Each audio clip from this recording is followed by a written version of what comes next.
లోకములకు ప్రతి ఒక్కరు వచ్చుచుంటాడు అని ఇట్లా ఎరుదంచి అతను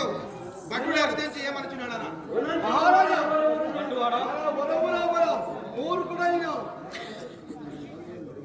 ఎవడో దుర్మార్గుడు స్నానమాడి మన వరమంతయు జగన్నాభిన చేసినాడు కనుక నీకు చెప్పడం అనగా నన్ను దృష్టించి నన్ను కొట్టి కట్టుకట్టినాడు కనుక నీతో